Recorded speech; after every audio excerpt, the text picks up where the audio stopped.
ก็สวัสดีครับเพื่อนๆนะครับแล้วก็ท่านผู้ติดตามช่องนะครับช่างนุ DIY นะครับทุกคนนะครับวันนี้ผมมาซ่อมแอร์นะครับแอร์ยี่ห้อไฮเออร์นะครับที่บ้านผมนะครับ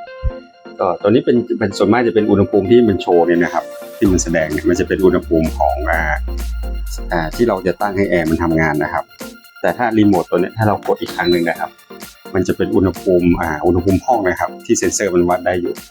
คือก่อนหน้านี้ครับมันขึ้น40นะครับซึ่งผมสงสัยว่าตัวเซ็นเซอร์วัดอุณหภูมิมันจะเสียนะครับก็เดี๋ยวผมจะสั่งซื้อตัวเซ็นเซอร์วัดอุณหภูมิมือนะครับเดี๋ยวผมจะแกะก่อนนะครับแล้วก็เอาเบอร์ไปเทียบเอารุ่นไปเทียบนะครับก็สำหรับรุ่นนะครับเราก็จะหาได้จากตัวเทมเพลตนะครับหรือตัวฉลากของตัวแอร์นะครับซึ่งมันจะบอกรุ่นบอกยี่ห้ออยู่นะครับอยู่ตรงนี้นะครับตรงใต้ๆเนี่ย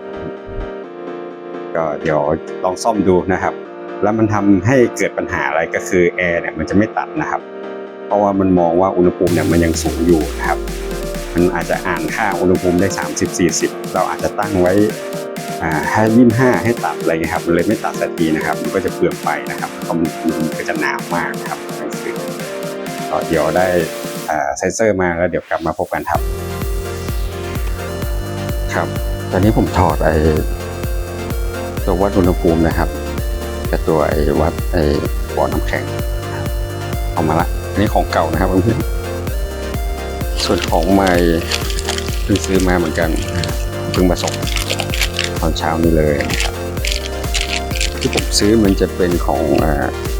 ไฮเออร์นะครับมันจะเป็นเครื่องรุ่นที่ขึ้นต้นด้วย HSU นะครับหน้าตามันจะคล้ายๆกันนะครับเรามาดูกันนะครับ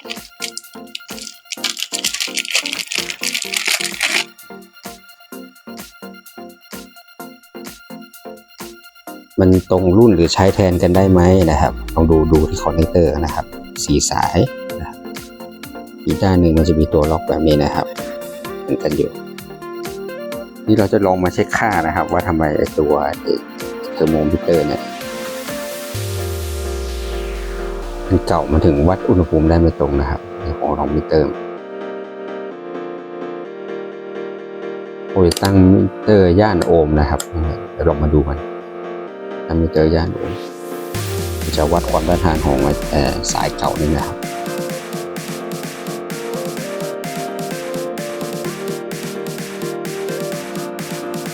วันนี้มันขึ้นประมาณ 10K นะครับ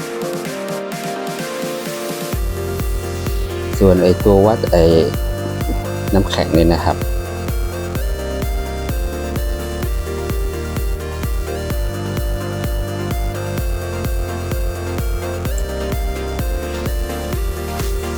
อันนี้ประมาณ 9K นะครับเรามาดูตัวใหม่บ้างวัดที่เทอร์โมกันนะครับตัวนี้เป็นสายวัดอุณหภูมินะ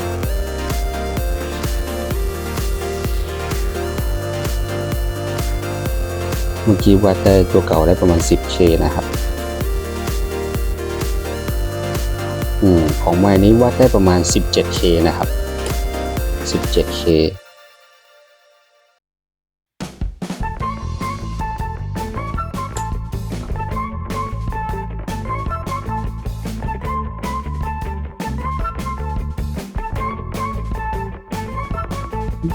ค่ามันต่างกันนะครับมันเลยเป็นสาเหตุว่าทำไมมันถึงวัดอุณหภูมิได้ไม่เท่ากันนะครับพอสุดท้ายเวลาต่อเข้าไปในบ่อแล้วมันจะแปลงค่าความต้านทานเป็นค่าแรงดันนะครับต่อมาวัดตรงนี้ต่อนะเมื่อกี้ตัวเก่าได้9นะครับตัวนี้ได้8นะครับก็ยังถือว่าใกล้เคียงกันอยู่แต่ที่มันเสียจริงก็คือตัวนี้นะครับเดี๋ยวจะลองต่อกลับเข้าไปนะครับแล้วลองเปิดเครื่องลองเช็คดูอีกทีก็เอาเบรกเกอร์ลงก่อนนะครับผม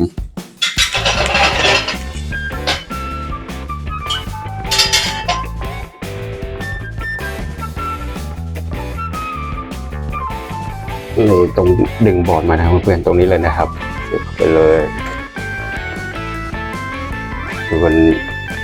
บอร์ดนี้ดันเข้าไปนะครับสายตรงนี้มันจะเสียบเข้าตรงนี้นะครับ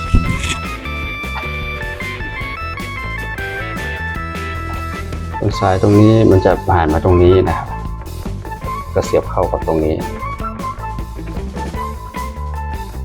ประมาณนี้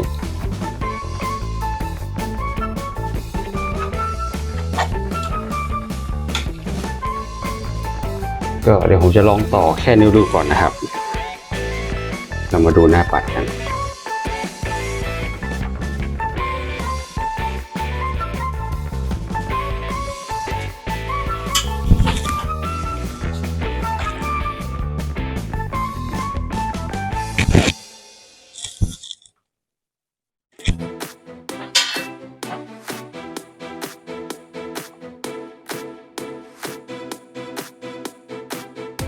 ก็เปิดนะครับเพื่อนๆ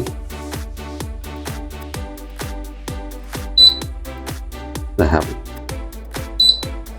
จะเห็นว่าตอนนี้นะครับพอเราเสียบเซ็นเซอร์อันใหม่เข้าไปนะครับมันอุณหภูมิที่ผมตั้งเนี่ยผมจะให้แอร์ทำงานที่25นะครับแต่ถ้ากดอีกครั้งหนึ่งเนี่ยที่รีโมทนะครับของไฮเออร์นะครับมันจะบอกว่าตอนนี้อุณหภูมิห้องเท่าไหร่นะครับซึ่งตอนแรกมันได้อยู่40นะครับซึ่งมันไม่ตรงนะครับตอนนี้จะเห็นว่าพอแอร์เริ่มทำงานเนี่ยไอตัวนี้มันก็จะเริ่มเช็คอุณหภูมิแล้วนะครับเป็น31แล้วนะครับตอนนี้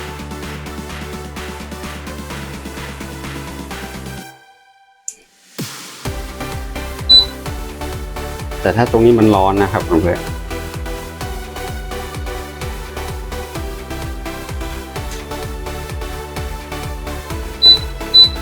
นี่นะครับพอผมจับแล้วมันร้อนมันขึ้นมาแล้วนะครับ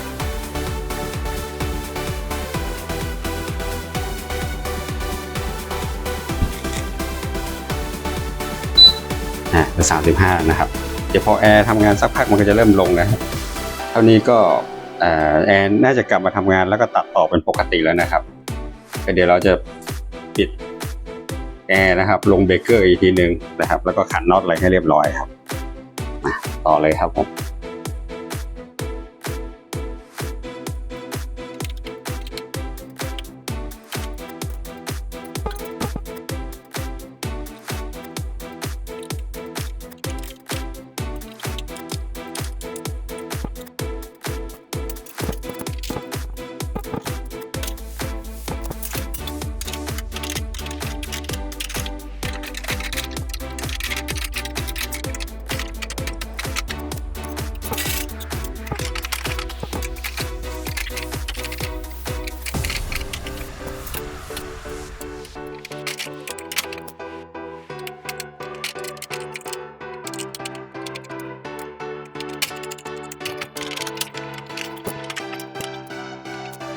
กลับมาทำงานแล้วนะครับ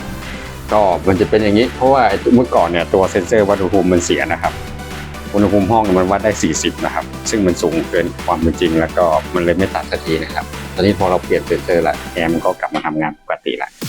ก็สำหรับเทคนิคนี้นะครับเพื่อนๆถ้าใครอยากจะลองดูนะครับ1ก็คือเช็คให้แน่ใจก่อนนะครับว่ามันเสียที่ตัววัดอุณหภูมินะครับ2ก็คือเวลาเราสั่งซื้อนะครับต้องสั่งซื้อให้ตรงรุ่นนะครับเพราะว่าค่าความต้านทานของแต่ละยี่ห้อหรือว่า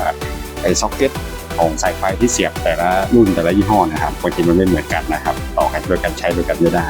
3ก็คือก่อนจะรื้อจะแกะนะครับอย่าลืมเอาไอ้ตัววัดไฟเนี่ยเช็คไฟลงเบรกเกอร์อะไรให้เรียบร้อยนะครับเพื่อความปลอดภัยก็สำหรับคลิปนี้นะครับหวังว่าคงจะมีประโยชน์นะครับกับคนที่สนใจแล้วก็คนที่อาจจะแบบว่ามีความรู้เบื้องต้นเกี่ยวกับไฟฟ้าหรือว่าอิเล็กทรอนิกส์นะครับแต่ถ้าใครไม่ชำนาญก็แนะนำให้เรียกช่างมาตรวจเช็คจะดีกว่านะครับก็สำหรับวันนี้นะครับก็ขอขอบคุณแล้วก็เดี๋ยวพบกันใหม่ในคลิปต่อไปครับสวัสดีครับ